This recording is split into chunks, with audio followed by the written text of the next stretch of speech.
Do you want to be at your happy weight, maintain it with little to no effort, and never diet again? If that's a yes, then this podcast is for you. Welcome to The Perfect Gauge. I'm your host, Caroline Trickey, dietitian and eating psychology coach, and thanks for joining me. When I was 15, I tried to eat like a supermodel, desperately wanting her seemingly perfect figure. I'd cut the article out of a magazine. The model was so skinny and beautiful with a very flat belly. In one of the photos, she was wearing a bikini, which was something I longed to do. I wanted to be just like her. I pinned the double spread with the diet plan on one side and photos on the other above my desk. I looked at her photos longingly and tried to eat what she ate. From memory, it was like an apple, some yogurt, and a chicken salad with no dressing, because those were the fat-free days. I spent almost 2 weeks trying to follow that supermodel diet, but I struggled. I was constantly hungry. I felt awful and like I was about to pass out.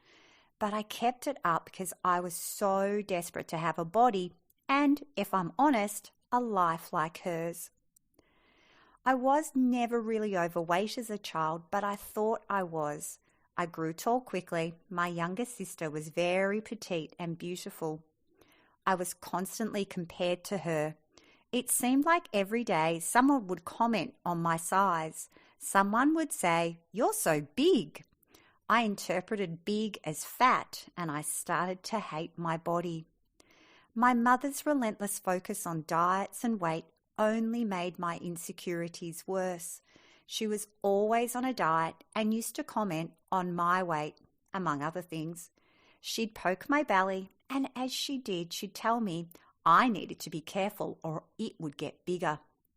My brother and sister used to tell me I had a dog's body because, like our dog, I too had skinny arms and legs and a round belly.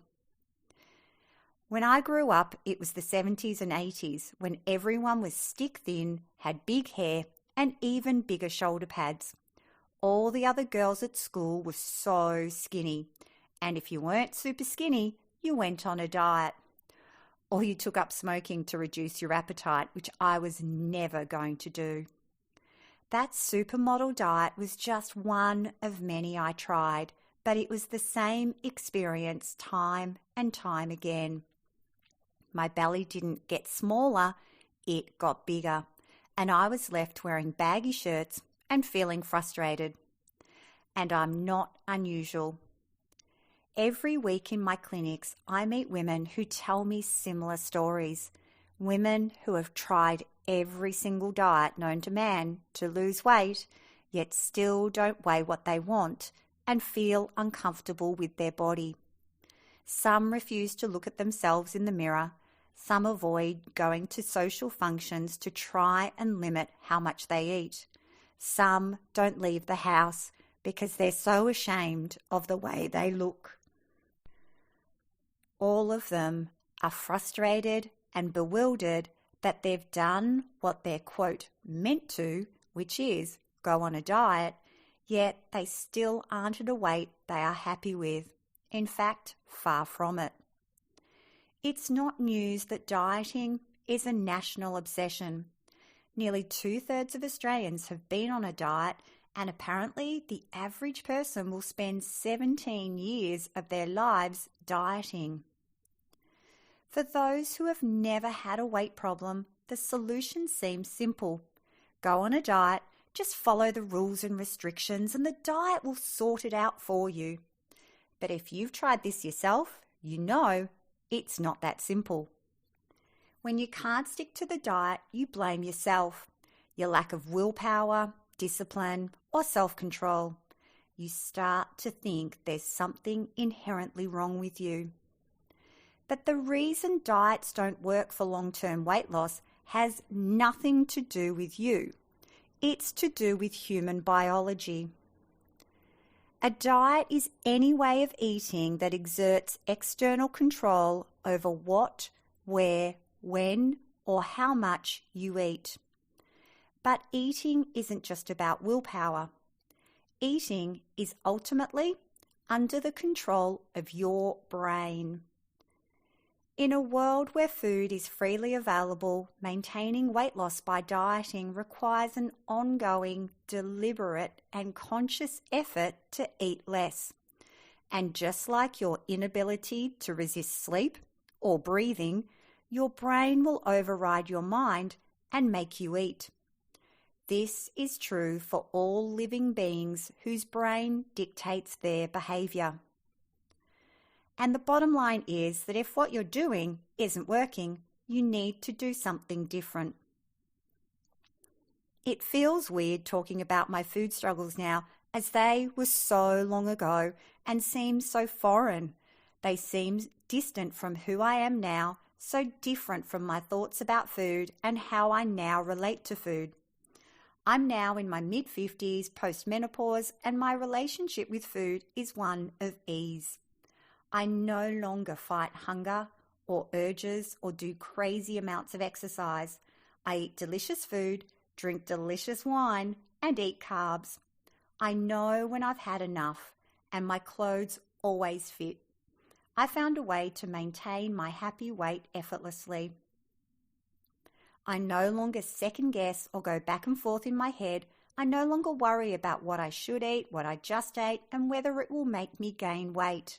I have amazing energy levels and feel fabulous. How did I do this? Well, first, I stopped dieting. Then I learned how to listen to and trust my perfect gauge, that intuitive wisdom of my body's internal guidance system. I stopped controlling my intake and removed all restrictions. I focused on how food tasted and how it made me feel. Of course, it didn't happen overnight, but it was well worth taking the time to get here. We think weight loss is hard, complicated, so we make it harder than it needs to be. That's what I did, but at the time I didn't realize that was what I was doing, as that's what I expected. I'd been brainwashed by diets and conditioned by society to believe that losing weight is a battle, one that you have to constantly fight if you ever want to be at a happy weight. And when I thought that way and believed that's just how it is, I constantly looked for the next or better thing, and I got sucked in by all the diets and quick fixes that promised me they'd give me what I wanted. I applied strict rules to what and how I was allowed to eat. I tried counting calories and did crazy amounts of exercise while relying on willpower to help me do what I thought I needed. I thought I had to do it all if I was ever going to lose the weight. I didn't realize that the whole time I was doing this, I was teaching myself to stop listening to my body and ignore my hunger cues. I thought I didn't know what to do, couldn't trust myself, and needed somebody else to tell me. And there were plenty of people willing to do so. Each time I listened to someone else or something else, I got increasingly confused and further away from the truth. The truth is that my body knows what it needs and can guide me. But listening to my body seemed too simple, so I initially ignored that idea. After all, I thought I was different. Other people could eat what they wanted and not gain weight, but not me. I had a slow metabolism, so I had to work harder, otherwise I wouldn't get the results I wanted. I honestly thought I was different. After many years of trial and error and a lot of frustration, I eventually realized that the most important skill for losing weight in a sustainable way is paying attention to my hunger cues, to eat when my body is hungry and stop when my body has had enough. This took me so long, and most of us miss this simple habit because we get caught up in details. We want to know what to eat and what not to eat. We want to know if a specific diet will give us better or faster results. We want to know when to eat, how much to eat, what exercise to do, and. But no matter how healthy the food is or how perfect your workout looks on paper, if you have a regular pattern of eating when your body isn't hungry and eating more than your body needs, you're going to struggle with your weight. It really is that simple. In 99% of cases, it's not your hormones, it's not your metabolism, it's not your genetics, it's not your age, past experiences, or anything else you've been told that's stopping you from losing weight. It is how much you eat. And I say this from a place of love because I was there. I thought all these things, all these other things were the reason I couldn't get the results I wanted. But what it came down to was how much I was eating. While yes, I would diet and restrict, there were also times when I'd overeat. I've been on both sides when it comes to losing weight. I've spent years complicating things, doing it the hard way, and not getting results. And I ended up feeling like there must have been this whole alternate universe where weight loss happened that I didn't know about because I was doing things to the extreme and still not seeing results. Only when I stopped listening to the noise out there and started listening to my body did the results come, like magic. Those people who have the results you want are no different from you. They're not special, not gifted in any way. They're just better at listening to their body, tuning in to their perfect gauge, and applying these 3 simple steps, which are eat when your body is hungry, eat what your body wants, and stop when your body has had enough. That is all you need to do. They are the steps that help you transform how you eat so you can get to your happy weight and stay there. In theory, these steps sound straightforward and logical, but when you try to put them into practice, it's likely you will struggle. How do I know? Because most people do.